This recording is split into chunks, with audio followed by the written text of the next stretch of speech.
We are And live. Yes, sorry. yes. We are live with another episode of Sci-Fi Power Hour-ish. It's probably not going to be that long, folks. Don't worry, we're not going to be here all night talking about the Justice League. But we're also going to be talking about Thor Ragnarok as well. Yes. There will be spoilers for Thor Ragnarok. There will not be spoilers for Justice League. For Justice League, yeah. We're just going to go over the general gist of Justice League. We won't be going over spoilers.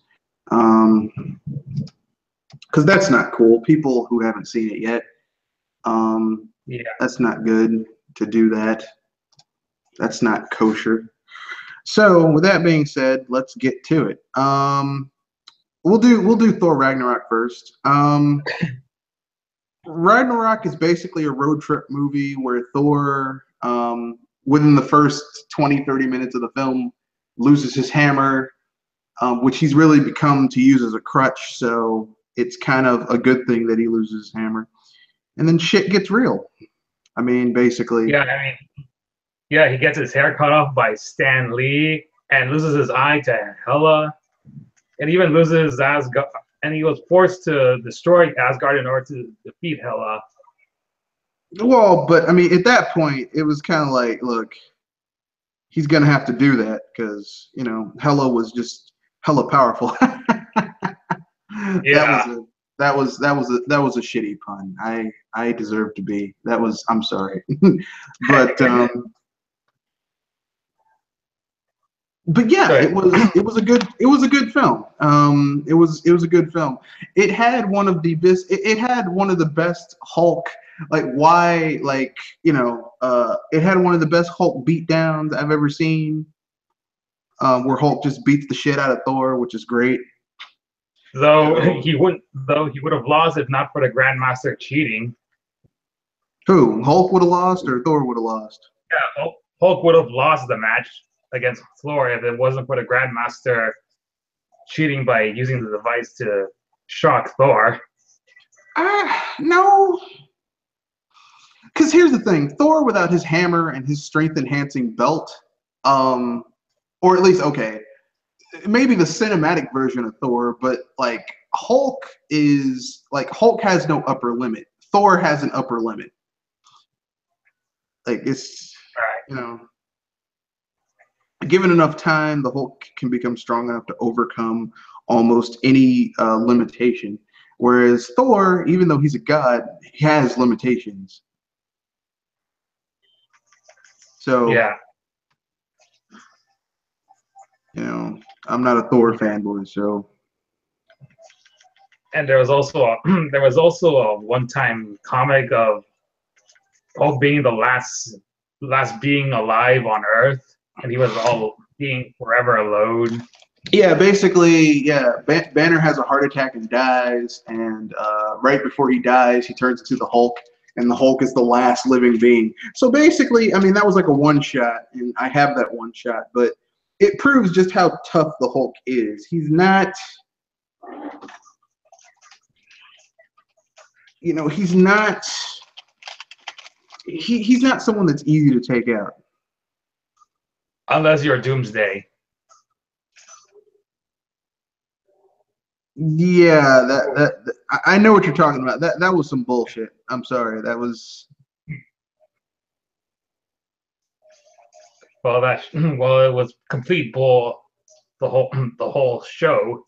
Yeah. But whatever. But it is what it is. But here and there are there.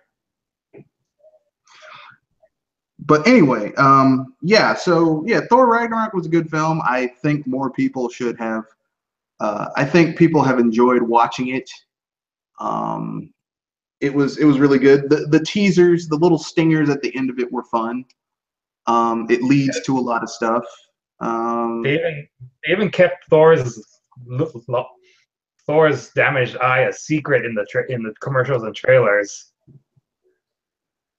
Yeah, well, essentially, he's having to take the place of Odin for a little bit, essentially, for lack of a better term. And I wonder if they're gonna do the same with Thor in the comics, like how they gave Spider-Man organic web shooters because of the Sam Raimi films, or replace old Nick Fury with Black Nick Fury. Well, I mean, you have to remember that the Sam Raimi films are based off of organic. They're based off of Ultimate Spider-Man, who had organic web shooters. So that's not really like, oh, they changed it. It's like they used another version of Spider-Man. It's like DC segueing nicely. DC has been using essentially the Dark Knight Batman for years now. Almost to the detriment of the rest of the franchise, because there's some really good Batman stories that don't star the Dark Knight Batman that they just keep on cramming down people's throats. Probably because some of those stories may be a bit too absurd to get the silver screen. I think all of Batman's stories are absurd. I mean, you have a grown-ass man who is dealing with trauma from his childhood by dressing as a giant bat beating up criminals. I mean, that whole premise is absurd. And he's got an older gentleman who's his butler who indulges him with this bullshit. And and a whole city that's like, yeah, you know, like, why doesn't everyone just pull out a gun and shoot him? I don't really like the Batarang, but why doesn't anyone ever just lure Batman into a trap? Get a whole bunch of gangsters with machine guns and just mow his ass down. Because he's not bulletproof. Save that rant for the Justice League discussion. Well, I'm segueing into the Justice League discussion. Yeah. So basically, Justice League. Now, I'm not going to spoil it for you folks. I'll let Pinky Don give his non-spoiler review, and then I'll give my non-spoiler review, and then we'll tell you what we think about it. Well, I really enjoyed the Justice League movie. It was actually a lot better than the other DC movies from that cinematic universe, at least. And the Flash is by far my favorite of the group, and you'll understand why. Fair enough.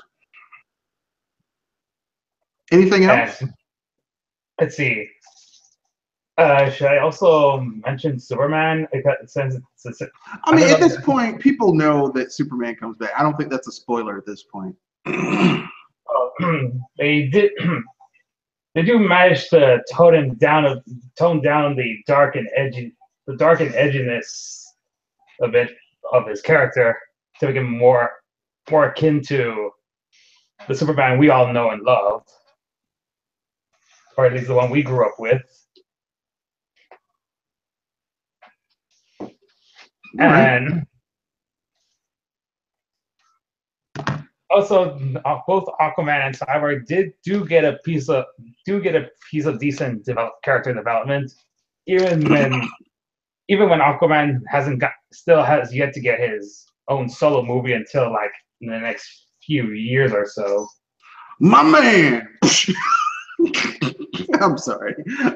Continue. I mean, it's like DC is trying to make us forget about what Aquaman used to be, a joke character, and now. Well, no, I take that back. Aquaman was never a joke character. People didn't know how to translate the character from comic book form to other forms of media.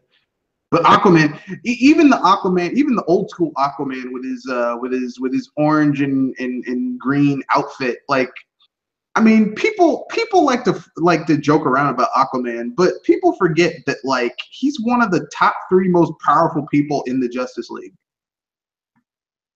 Like he's more powerful than Wonder Woman.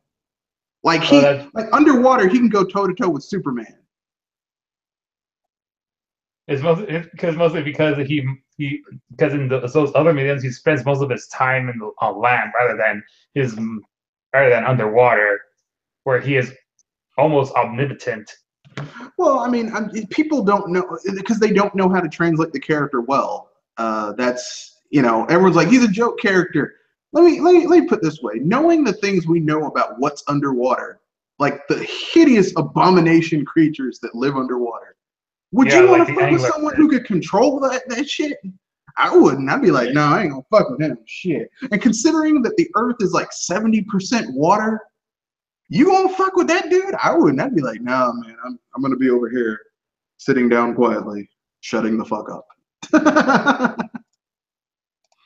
Because And there's he's something about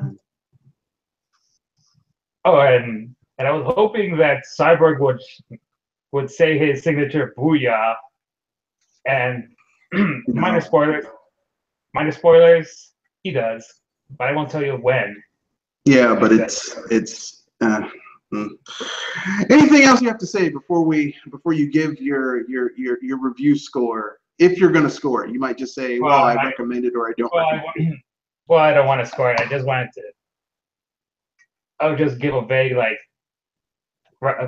vague recommendation, like go watch it if you are a fan of DC or comic books in general, or if you're also a fan of the Avengers. That's damning praise. Go watch this DC movie if you're a fan of the Avengers. I'm sorry. Oh, okay, so I guess it's my turn. This movie is a raging dumpster fire. It shows that Warner Brothers, like the Snyderverse, is dead, but it's a fun dumpster fire. This movie is so bad that it turns into good. And the reason I say it's so bad that it turns into good is that I'm not gonna spoil anything, but you can see where Warner Brothers is trying to change the tone of a lot of the characters. Especially one of the cornerstone characters of the DC universe. And it comes across as disconcerting, but it makes more sense when you really think about it long term. But yeah, the action sequences are competently shot. The ones that aren't overly CGI'd are really good. But you know, the villain, the main villain of this film is kind of like they try to build him up, but they could have just called him Mr. Batty Bad, and it would have been just as appropriate. Because it feels very, very. It feels very generic. This is the most generic villain I've ever seen, as far as a final villain. And in the final few minutes of this film, the climax feels so much like a video game cutscene that for a second I felt like I had a PS4 controller in my hands and I was pressing QTE events. I was like, "Where's the button prompt?" But the parts of this film that have some levity and some, I guess, would be Joss Whedonisms in them, make the film a better film. So, in regards to the entire Zack Snyderverse, this is the best film that's come out of it. Unfortunately for the Zack Snyderverse, the reason this film is the best one is because Zack Snyder, like half of the film was redone by Joss Whedon. So yeah, but overall, it's a fun film. If you want to see a fun popcorn flick, where Batman, you hear some of the classic Batman tunes, a little bit of the classic Superman tunes, Or Wonder Woman's tune from her 70s. movie that came out not so long ago. Don't get me started on that film. So yeah, it's I don't like giving scores to films, but I would say that this film is a solid C, which seems like I'm damning it, but you have to remember, in my opinion, Man of Steel and Batman v Superman were a D and an F. So this is pretty good, comparatively speaking. It's a solid C film. Yeah, a C grade could be viewed as the borderline of okay, the borderline. Well, I mean, like I said, it's like if you're a student and you were getting D's and F's, and then you start getting C's. That's a marked improvement. You see? Yeah. So So, yeah. so in some universities, C doesn't cut it. Well, yeah, but I mean, look, this is the Zack Snyder verse. Like I said, a C and a D. So yeah, ultimately, this film just kind of. All right. Right. It kind of just like I said, Repetitive. it's a solid C. It's a solid All C. It's a fun C though. Like here's the thing. This is not a well-made film by any stretch of the imagination. It feels like a Frankenstein film. Like they took bits and pieces. Like they took bits of what Zack Snyder's. Zack Snyder shot, and then the reshoots, and then Frankenstein that shit together. and what you get is this raggedy ass mess.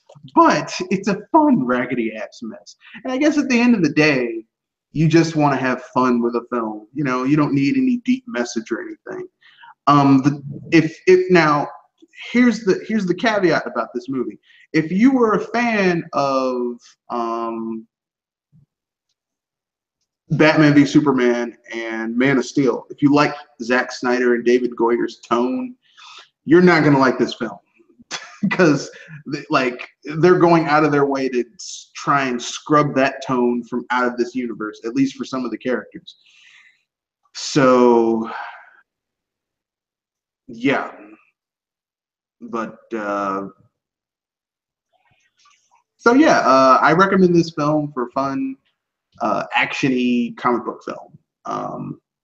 And that's all I can really say at this point. That's my recommendation. Let's look at what else is. Let's look at what else is on the agenda for For the Sci-Fi Power Hour-ish. For the Sci-Fi Power Hour-ish. And this isn't going to be a long one because I'm not going into spoilers, so I can't go as in depth about it as I would like. But now we'll talk about the greater importance of what this means for the greater universes, the greater extended universes for the DC and Marvel thing. Marvel's going to keep on chugging along, in my opinion. They'll be fine. Phase 4 is coming up. Everything's going to be okay. Captain Marvel's going to be awesome. But I don't really care about that film that much. I'm really looking forward to Black Panther because it's Black fucking Panther. I'm not gonna be looking. I'll be looking forward to what else Marvel has in store for their cinematic universe. Yeah, I mean, they haven't really led us astray yet, so I can't really get mad at them. As far as DC goes, Jesus Christ, I don't know, man. I don't know. Like, I really don't know. I hope that Jeff Johns can be your guys as Kevin Feige. And so you can have a central plan or how things should go.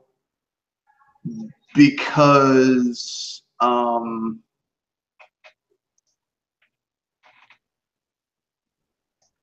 mean, I'm going to take Justice League off the table because I don't want to spoil it. Zack Snyder fucked up your guys' IP. Like he fucked up the cornerstone. Like Superman is widely regarded as being like he's the cornerstone of the golden age of comic book characters. Like Superman and Batman have transcended being normal comic book characters and becoming almost a modern mythology. And you let a dude whose vision conflicted with your own fuck up one of the most core IPs in media history. And I don't know how you're going to fix that. I mean, you're trying really hard with Justice League, but I don't know if you can fix it. That being said, let's see. Other I'm not sure if this counts as sci-fi related news. The death of Broma Briefs. Yeah, isn't he the guy who Her Japanese voice actress. for wasn't she the Japanese voice actress of Bulma? Yeah. She passed away a few days ago. Yeah. She was 57. She wasn't old, so maybe she had cancer. I don't know. But yeah, you're going to talk about Frieza's voice actor, right? Well, the Frieza's voice actor has lung cancer. I'm like, God damn. The American voice actor. I'm like, I knew something was with that guy because no one can sound like that and not have something going on. You know what I'm saying? That's because he had his range, good voice range or something. No, because he always sounded like Frieza's voice acting sounded raspy, like something was off. You know what I mean? Yeah. Like something was going on with his voice. So, it's sad, man. I mean, our heroes or people that we're familiar with are getting old. Like the dude who used to do the movie trailer voice, the "In a World," that guy died of esophageal cancer. And I'm like, come on, man. He was the "In the World" guy. So yeah. It's bad, man. But yeah.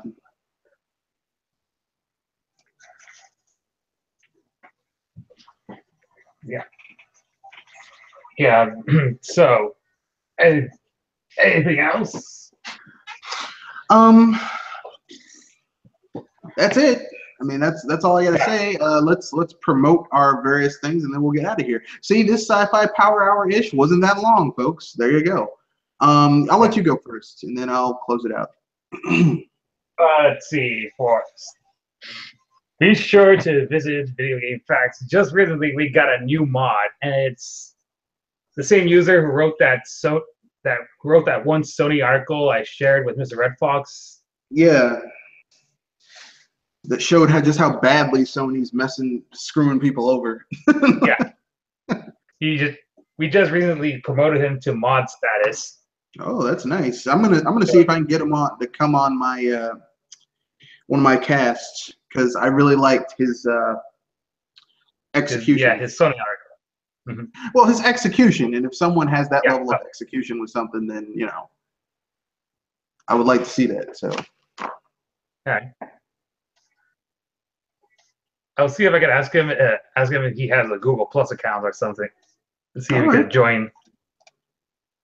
Yeah, because it's always good to have someone, on the thing. Okay, anything else you want to promote? Well, nothing else. Nothing much. Okay, I guess I'll dive into the fray. This is Mr. Red Fox. I'll be having a BS Buster cast tomorrow at 7 o'clock to 9. It may end earlier. It may end later. It doesn't really matter. But yeah, it should be fun. We'll be talking about EA's mismanagement, if you will, how they've been messing people over.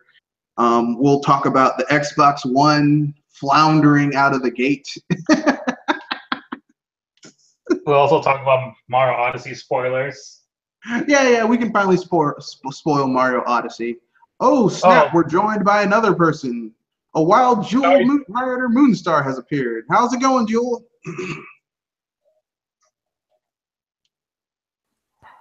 Testing. How's it going, Jewel?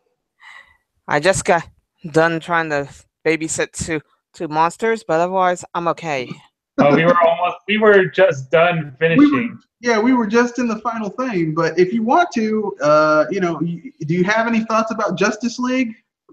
I'm just gonna say I'm not sure which is worse, this or the movie that set this up, which is Batman versus Superman. I think Batman v Superman is far worse. Yeah, like here's the thing. This film, what hurts this film is that it had its lead-in was Zack Snyder and David Goyer's Zack Snyder and David Goyer. That's what hurt this film. Like this film would have been so much better if Superman wasn't the mopey bastard that Zack Snyder and David Goyer envisioned him as.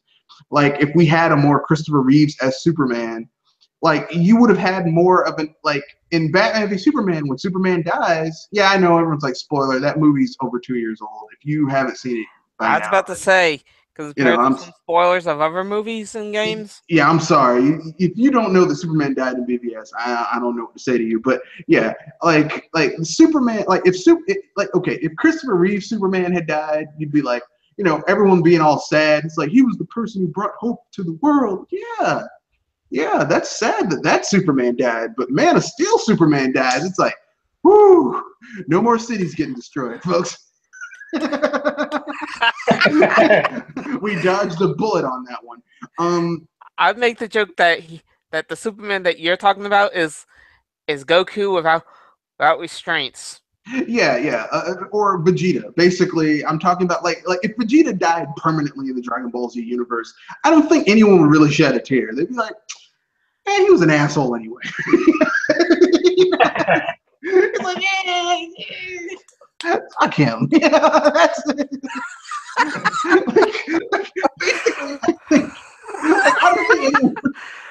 I don't think anyone would care. You might need some water because I think I made you laugh too hard. But seriously, I don't think anyone would care that he died. Like I'm like, I mean, it's because I mean Vegeta is such a d-bag that it's like, But if Goku, at least he was better. At least at least Vegeta's a better rival character than Sasuke Uchiha from Naruto.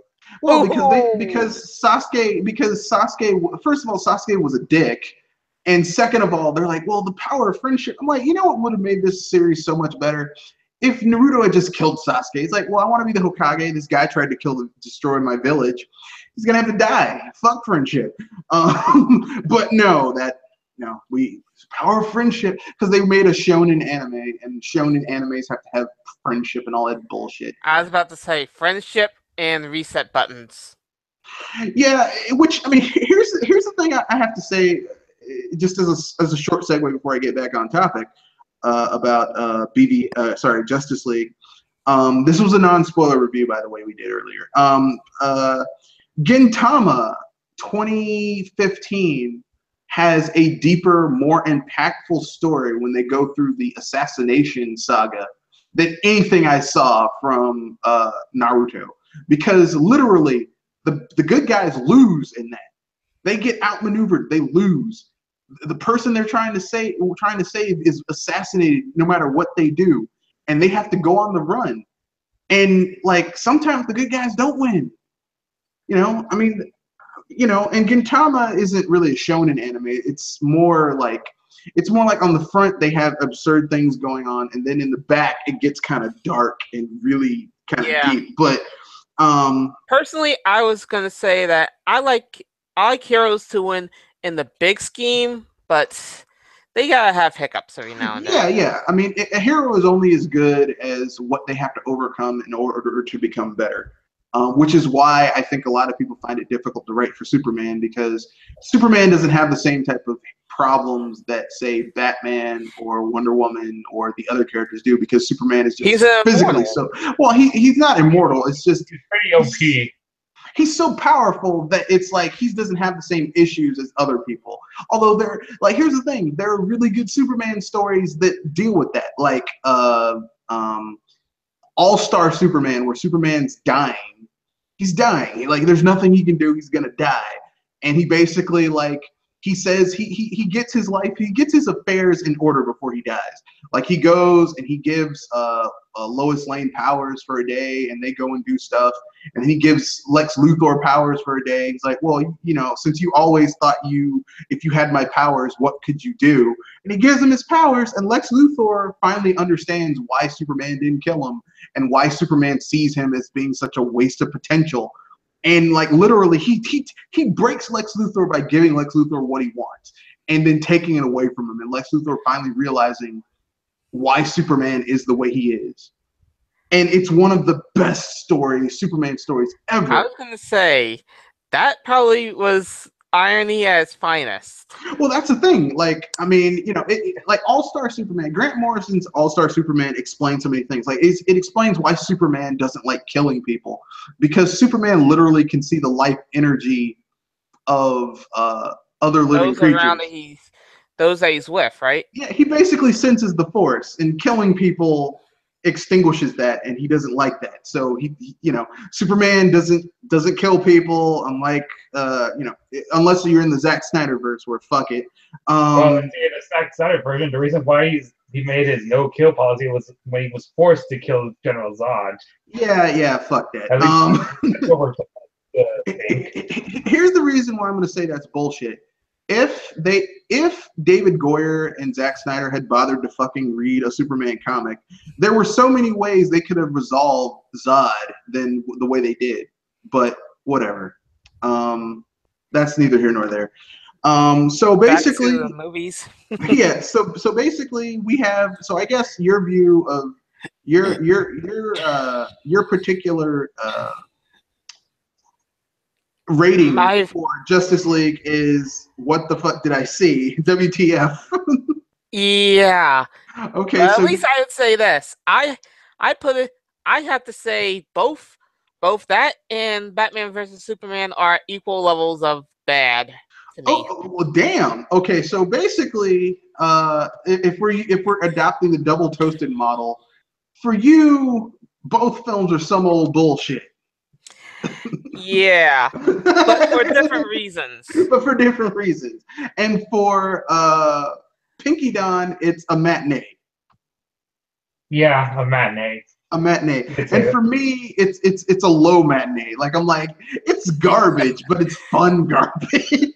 But you're like, this is some old bullshit right here. At least I'm being honest about it, because if you see how bad two movies go in a row that are supposed to try to rival Marvel of all things, you know that they hit their face to the pavement hard. Well, I mean, okay, for me, Justice League, for me personally, and this is just me, Man of Steel was terrible, but they were trying a new thing. It didn't work, and I don't know. Like, here's like, people want to know the difference between Disney and WB, and everyone's like, well, it's not fair to compare Marvel to DC. Yes, it is. I was about to say, yes, it is. Together. It's totally fair to compare the two cinematic universes. You want to know why? Because the only fucking reason there's a Justice League movie is because Marvel did an Avengers movie. And it made like $500 million domestic. That's why they're doing a Justice League movie. That's the only fucking reason they did a Justice League movie. It's because Warner Brothers wanted that money. So it's totally fair for me to make that comparison. Here's the difference between the House of Mouse, though, and Warner Brothers. When this is how Mickey Mouse deals with some shit. If you fuck around with Mickey's IPs like Star Wars, or even their lesser known Marvel characters like Ant-Man, Edgar Wright's like, I'm gonna make something different with Ant-Man, and Mickey Mouse is like, not today, motherfucker. You have that funny yet threatening voice with Mickey. Because Mickey Mouse don't play. He snatched that shit away from him and got somebody else to finish it. Now, the end result is a pretty good movie, okay? Or Lord and Taylor, who tried to do that Han Solo movie and tried to make it into a wacky comedy instead of a Star Wars film. What? And Mickey Mouse was like, oh, really? Not today, bitch. Let me get my knife. Ching! And snatched that shit away from him. Now, if Warner Brothers had someone with that conviction over there at their DC unit, as soon as Man of Steel came out, they should have been like, okay, you got to get the fuck out of here, Zach and David. Get your shit, get the fuck out. like that. But no, they were like, yeah, this is kind of a shitty vision of this character, but let's roll with it, see what happens. And now they kind of painted themselves in a corner. And so, they like now it's like, okay, now they're trying to correct the ship, but it's like that's like trying to bail a boat that's already flooded halfway. well, I mean, it's kind of like this, okay? If they rebooted Spider-Man and instead of Spider-Man shooting web shooters, he had machine guns and he wore body armor and he didn't use web slingers and he didn't have spider senses, he just blew people away, it would be weird, right? You'd be like, well, this isn't Spider-Man. And totally straying too far from the source material as well. Well, let me finish. Spider-Man's not Punisher. Well, let me finish. He wore an outfit that had webs on it, but he didn't use web shooters, and he went around killing people. Now we know Spider-Man doesn't really kill people. That's one of his things. He doesn't kill people. He doesn't reveal his identity. That's like a core tenet of Spider-Man. But this Spider-Man, this new Spider-Man film from Sony, he not only does he reveal his identity, he's going around killing people, and he's got a gun. You'd be like, this is weird. But let's say that new Spider-Man film made like $400 million. Okay, it did okay. All right. So then they make a second one, and they double down on this shitty Spider-Man, but that one bombs. Like, people hate it. And then they make a third one where they try to correct it. It would be weird them trying to change the tone of this gun-toting, armor-wearing, telling people his identity Spider-Man after the two films where he's like completely different. And that's the problem with Justice League. Like, the tone shift is kind of weird. Isn't Fox doing the same thing with their second Fantastic Four movie as a follow-up? There is no second Fantastic Four movie. They're doing Fantastic Four Babies. There is no. What? Oh yeah. Fantastic Four. Please tell me I didn't hear that, because that sounds like WTF every 6 directions. True, yeah. They're making a Fantastic Four movie starring their kids rather than the Fantastic Four themselves. Reed Richards, Sue Storm, Johnny Storm, Ben Grimm. No, fuck that. We need their children. And I'm like, no, we don't. Jesus, I don't want Franklin Richards. I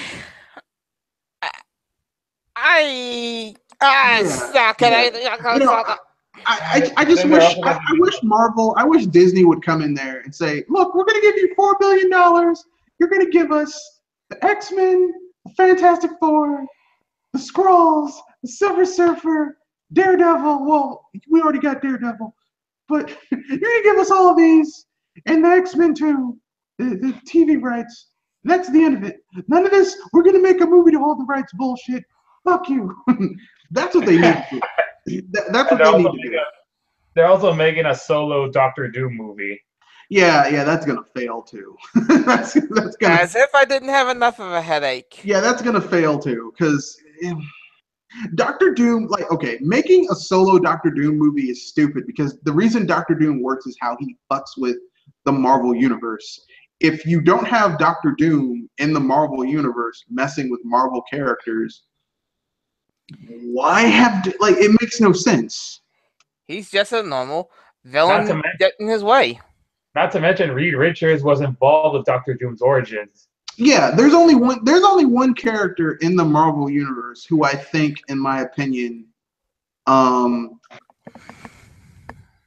can basically kind of sort of smart Doctor Doom. Well, no. There's only one character that they could make a movie, like a solo. There's only one villain who they can make a solo movie about, and the shit could work, and that would be the Kingpin. Because at its core, the Kingpin is just a crime drama. You know, you could have the Kingpin. Maybe he loses his criminal empire, and he's got to rebuild, and how he outsmarts his enemies. That's actually kind of fun. It's almost like The Godfather or Goodfellas or something like that. Or Casino. But I mean, a Doctor Doom solo movie? Are you fucking stupid? And a Venom movie by Sony.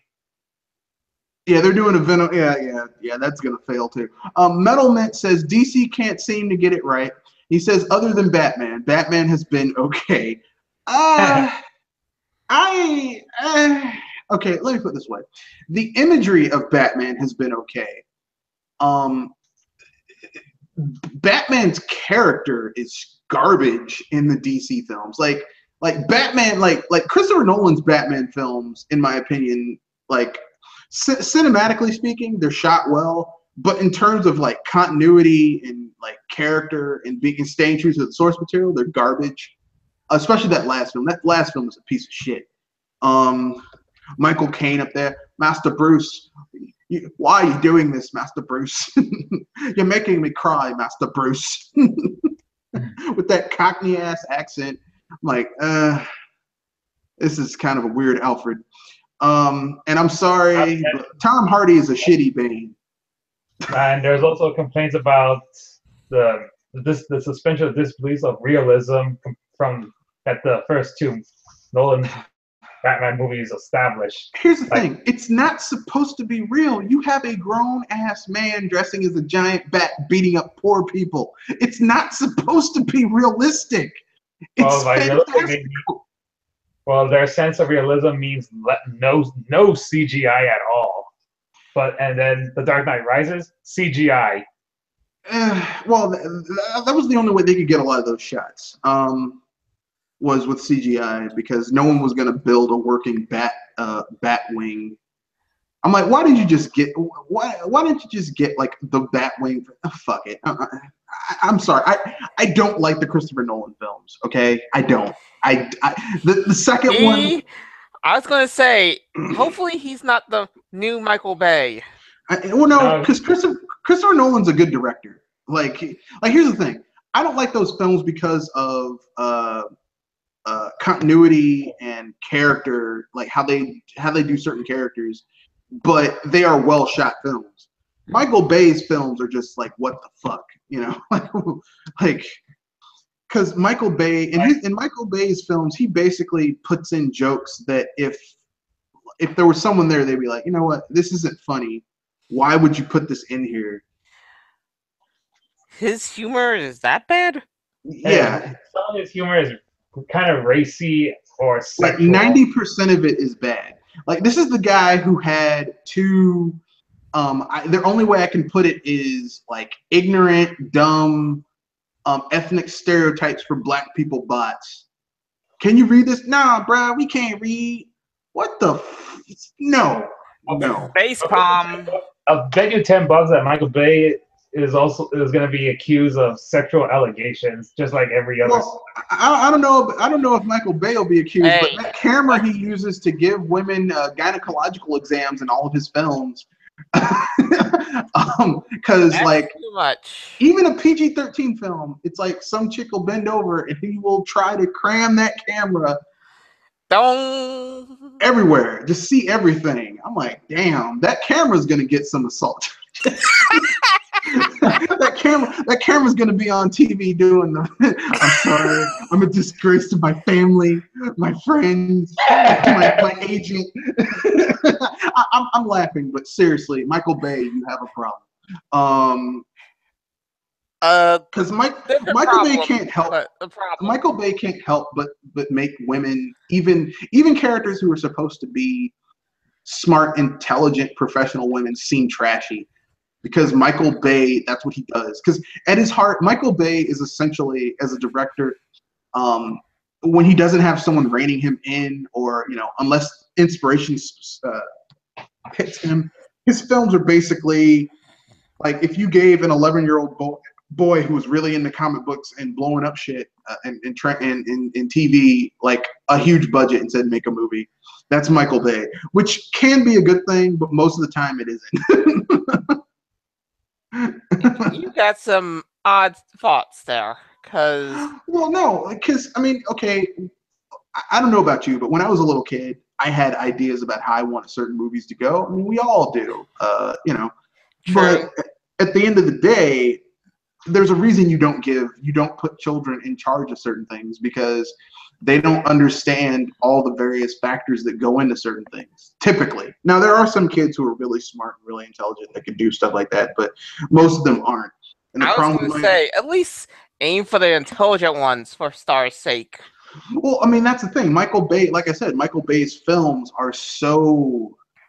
Like Michael Bay, if he's in charge of a film, puts so many bad, tasteless jokes that aren't funny that are either offensive or just fall flat, but he thinks they're funny. It's like, yeah, that's funny. No, it's not.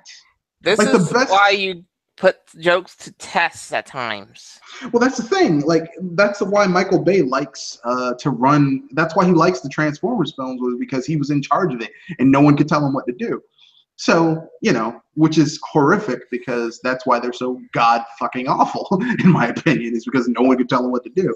Also, he messed up the continuity of Transformers, because I'm a Transformers fan. Like, I have the comics. I have the Japanese comics. I don't have any models because that's the funny thing. I'm not a Transformers fan, and I still feel the Transformers movies are hurt because of who's in charge of those. Yeah, he messed up the continuity of Transformers. Michael Bay's Transformers movies are supposed to be its own continuity, but even then, Michael Bay tends to screw it up by creating plot holes and inconsistency with sequel after sequel. Well, yeah, because in one movie they destroyed Cybertron, but then the last one, The Last Night, Cybertron comes back. I'm like, what the? This makes no sense. Yeah. I mean, at the end of the day, we could just say that Michael Bay was one of the worst things that ever happened to the Transformers cinematic universe. Speaking of cinematic universes, it's one of the worst things. I know everyone's like, I just go to see these films because of the explosions. Yeah, that's cool. There's such a thing as popcorn fodder movies. Well, I was gonna say explosions in movies is I mean, I hate to use this euphemism, but for a long time people have used explosions in some films to show when the two main characters, male and female, are having sex. Explosions are like having sex, but here's the thing: you can only have sex for so long. Eventually, you have to talk and interact in other ways that aren't, physical coitus. So Michael Bay's films are like, yeah, that sex was enjoyable, but then they open their mouth and you realize this person's a fucking idiot. And you're like, I gotta get my jacket and my shoes and get the hell out of here. And hope that nothing comes from this. Exactly. And that's the thing. Like, after what? There's like 5 movies in the Michael Bay universe of Transformers. Plus oh God, yeah. That's not gonna come to fruition, because they tried to do that. They tried to do that fucking what was that Paramount movie they tried to do? It was a toy movie they tried to do, and it bombed spectacularly. You mean G.I. Joe? No, it wasn't G.I. Joe. It was another one. Battleship. Yeah, Battleship. I'm like, stop. My Just God. Stop. My beeping God. You know what's sad? I met a few people who are trying to defend Battleship by saying it might be the next big thing. What did you just say? No. The only good thing about that movie is that it had Rihanna in it, and she was wearing a totally against regulation tight shirt. But aside from that, I'm sorry, I just had my brain. Yeah, that didn't save that movie. Did I hear that right? If Rihanna wearing a tight shirt can't save a movie, then you know it can't be saved. Like, even Sam Jackson could. Okay, look, I'm a person who saw Snakes on a Plane. Not because I knew it was going to be a shitty movie, but because it had Sam Jackson in it. If I don't even think Sam Jackson could save Battleship, even if it was rated R and he could cuss. What's with these damn aliens shooting at this mother effing plane? Sorry, mother effing ship. I'm tired of these damn aliens on this mother effing ship. What? What? What? Why are you yelling at me? I always talk like this. There's some things that just I need some aspirin after that. Okay, so Metalman has another comment. As one of the few fans of Aquaman, I was kind of disappointed with who they got to play him in Justice League. Yeah, I wasn't like, I think Jason Momoa would be, I think Jason Momoa is not a good Aquaman. I think he would do better if they did a Lobo movie. He'd be a really good Lobo. Because he's got the hair and the body for it. But as far as being like Aquaman, no. Just like how Jesse Eisenberg would make a will make a good Riddler, but Yeah, instead but he's he's a shitty. You want to know who's the best? Ironically, the best Lex Luthor we've had is Kevin Spacey from Superman Returns. Yeah.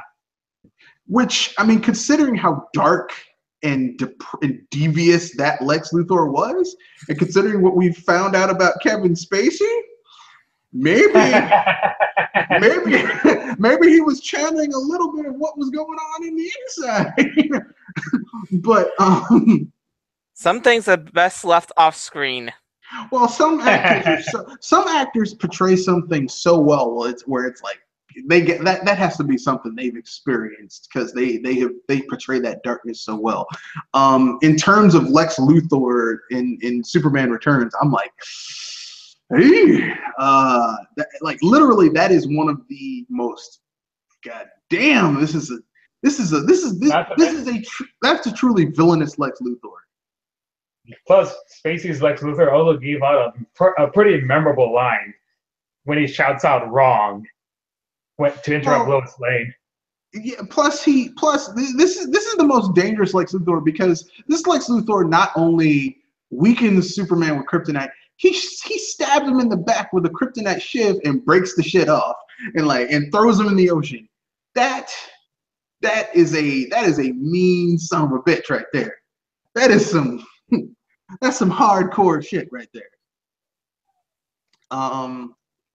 Plus he's the only actor from that movie who doesn't look too young. Well, no, Brandon Routh, because Superman doesn't age at the same rate as other characters. Because I mean, look at what's it called? Batman Beyond. Batman Beyond, where like he meets the future Justice League, and Superman at that point's in his 70s because Batman's in his 70s, and he looks like he's in his well-preserved 50s.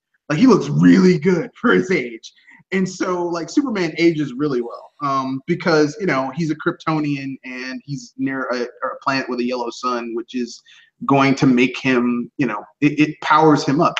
He's not getting sun damage like normal people. He's not, plus he eats really healthy and everything. I mean, he's Superman. Shit. Superman. Yeah, we could all just say it's Superman whenever something absurd about him. Yeah, he's Superman. That's all. I mean, like here's the thing. Here's the one. This isn't really a spoiler, but it kind of sort of is about Justice League. The fact that they bring back Superman invalidates the rest of the Justice League. Like it's like we don't need you, motherfucker. Here's the thing that's gonna be your real 22 in a sense. Usually, every DC, as far as I know, did have a Justice League featuring Superman. But if you're trying to form a Justice League because of Superman and then see him come back to life, that makes me wonder: are they really, really thinking about their continuity? No, that's the problem. Is that here's okay? I'm gonna say this and then we'll kind of end it because we're almost at the hour mark.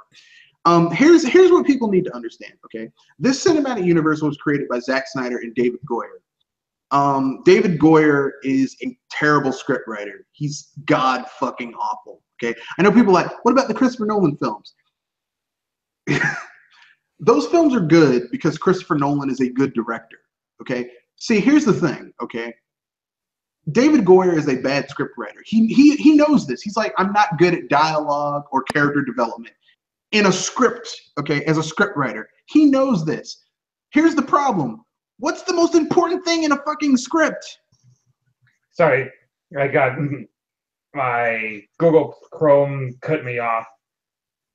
I mean, you might have to switch to Mozilla Quantum. But I mean, the most important thing when you're writing when you're script writing is character interaction and character development. David Goyer, the two out of the three most important things when you're writing a script, David Goyer is not good at. But if there's a good director on hand, they can help David Goyer make they can make up for David Goyer's shitty shortcomings, okay? But here's the problem. They paired David Goyer up with Zack Snyder. Zack Snyder is good at action sequences and nothing else. So, not to mention all those unnecessary religious symbolism. Well, I mean, Superman's always had religious symbolism, even though people get it twisted because people think, well, he's a Jesus metaphor. No, he isn't. He's Moses. He's Moses. He's the chosen people, the Kryptonians. Give to get to the promised land. Give their son over in order to save the new chosen people, which is Earth. He's literally, which I guess technically speaking, Moses is kind of the OG original Messiah, because Christianity is a derivative of Judaism, and the Jews consider Moses to be their deliverer. So, I mean, I guess technically Christians could kind of, but he's more, because the people who created Superman, the brothers were Jewish. So yeah, Superman's more Moses than Jesus. But that's okay. Yeah. But yeah, basically, yeah, David Goyer is a bad script writer, and Zack Snyder, like outside of action sequences, is not a good director. So basically, you have a bad director with a bad script writer. So of course, it's going to create something terrible. It's going to create a bad situation. And now they tried to fix it with Joss Whedon. But here's the thing, Joss Whedon's good, but he ain't God. What do you think he is, Superman? That's a good line there. He can't, look, it's hard to fix that shit. And there's no Kevin Feige. There was no Kevin Feige over at DC, at Warner Brothers, at the DC portion of Warner Brothers, saying, this is the way things are going to be. We're going to plan this shit out. We're going to do it right. We're going to get the right people in place to make sure this shit goes off. They were just, well, we got a good director. We got a good screenwriter, because he was in, whatever. Here's and Sucker Punch. Yeah, and 300 is good. Sucker Punch is oh god, Sucker Punch is a turd in a paper bag that's been lit on fire. And also Watchmen. Yeah, that's not a good movie either. Good action sequences is not a good movie. But basically, yeah. What will I say? Here's all I'm gonna say. Before we wrap things up, hopefully Justice League will get things back on board. Hopefully we'll get another Superman movie that has a more hopeful, lighter Superman. And I'm wondering who's going to be the main villain for Man of Steel 2. I'm thinking, well, I mean, if they're smart, they'll drop Jesse Eisenberg entirely and cast a new person to be Lex Luthor, because no, not Jesse Eisenberg. Fuck no. They'll probably give us Brainiac. Yeah, Brainiac, because Brainiac is really either Brainiac or the Collector, not the Collector. The Overseer. Like, I'm thinking either the Overseer or Brainiac. Although I would prefer Brainiac, the Overseer is good too. And maybe they can have this Superman finally get a fucking Fortress of Solitude. And they'll probably need to change Brainiac's origin, since he's supposedly the one behind the destruction of Krypton. Well, he wasn't behind it. He was He was the one that didn't notify the people of Krypton that something was coming. Yeah, he was a supercomputer that basically that they created, that was created by, depending on which continuity, it's either created by Jor-El or by Jor-El's father. But it's basically like it was in their family that they used to help them. They're scientists that crunch numbers and stuff like that. And basically, like Jor-El's like, shit, this planet's gonna be destroyed. And he tried to tell people, but they wouldn't listen, because the results from the computer that they built were coming out different for other people except for him. And the reason why is because he had the master code in order to do what needed to be done, and they didn't. And plus, Brainiac's big thing is that he gets the collective knowledge from different civilizations, and he destroys them to make the knowledge that he has more valuable. So, and he started with Krypton, which is kind of badass. Yeah, well, I mean, he's Brainiac. Brainiac has no emotions. So good point. That is actually a very logical thing to do. To make your knowledge more valuable, you destroy the civilization that you got the knowledge from, so that there's not multiple sources. That's pretty badass. He did this to the civilization that helped create him, which was kind of a dick move. But he's Brainiac; he has no emotions. They could do a new movie called Last Son of Krypton, where basically Brainiac finally meets up with the other last son of Krypton, and they basically have a duke it out. Because Brainiac is a villain that Superman can't punch into submission. You would finally get to see Superman using his brains. Yeah, of course you'd have to completely rewrite Henry Cavill's Superman, but after what we got from David Goyer and Zack Snyder, I'd be okay with that. But yeah, so essentially, here's our final review of Justice League. We're gonna steal from Double Toasted. Jewel Rider Moonstar says it's some old bullshit. Pinky Don says it's matinee. It's a matinee, and I'm calling it a low matinee. A fun matinee, but a low matinee. So yeah, that's our results. One person says to hell with this movie, and the other two say watch it and have fun with it, but it's not perfect by any stretch of the imagination. Before I close it out, I just want to say I was going into this movie prepared to hate it. I already had a preamble where I was going to sit there and just tear down this movie and say, fuck this movie, go watch Thor Ragnarok. And I watched it, and there were some good parts to it. The parts not directed by Zack Snyder at all. So, for me, I tried to compare it to what was before it. And if the movie is worse than what came before it, you're not in the good position anyway. Well, see, that's where I have there were parts of the film, I see what Joss Whedon was trying to go for. They were like, okay, you have to turn this Superman, the shitty Snyderverse Superman, into a more marketable and mass appeal Superman, which that Superman is more akin to the Christopher Reeve Superman. Okay, fair enough.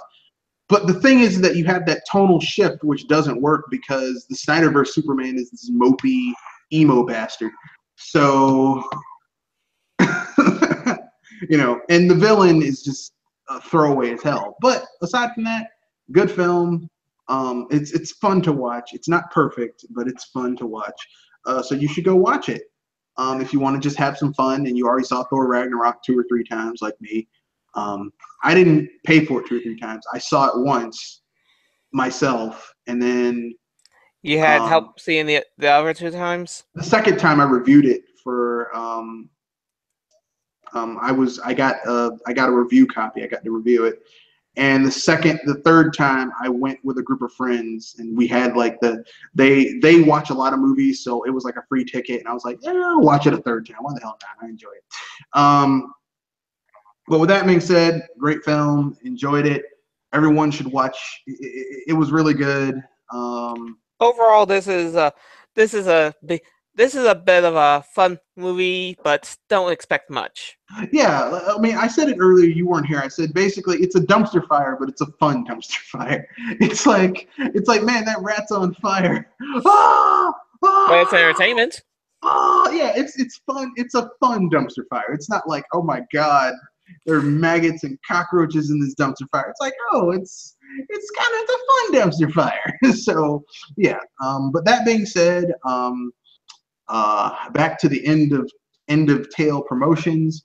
BS Busters will be going on tomorrow, 7 to 9. We'll be talking about EA, the triple Xbox, Nintendo kicking everybody's ass for the last 3 months, everywhere, practically speaking. Plus, what Mario games will be? Odyssey spoilers. Yes, we will be doing Mario Odyssey spoilers, but really, you can't really spoil a Mario How game. can you spoil a Mario game? Yeah, because he's gonna fight and beat Bowser at the end. That's almost every Mario game except for Mario 2 on the NES, Mario 2 USA, whatever. It's like Dr. Wily and Mega Man. Yeah, he's gonna fight Dr. Wily or Mega Man X. He's gonna fight Sigma. Yeah. So there you go. That's what we're doing. Also, next week, I possibly might do a Thanksgiving cast, either before or after Thanksgiving. Just let you know, because I know a lot of people are gonna have it off, so we can shoot. Just be sure you don't have a turkey coma by then. No, well, I'm ironically, I'm not doing turkey for Thanksgiving this year. I'm doing. I'll be away on Thanksgiving. I might be around, but let me know if something comes up. Okay, I'm gonna be spatchcocking a chicken, so there will be no turkey. I've had enough turkey in my life. I'm over 30 years old, and for literally 25 of those years I've eaten turkey. I've had enough turkey for Thanksgiving. Thank you very much. So with that being said, folks, good night. Enjoy. Share with your friends. So that we can continue to make Sci-Fi Power Hour into a good pillar for this channel, and enjoy. If you have any topics that you would like us to have for future Sci-Fi Power Hours that are sci-fi pop culture related, either comics, movies, video games, bring it. We'll talk about it. So with that being said, good night and enjoy. And have some good juice. Stay away from that OG. Yeah, actually, the type that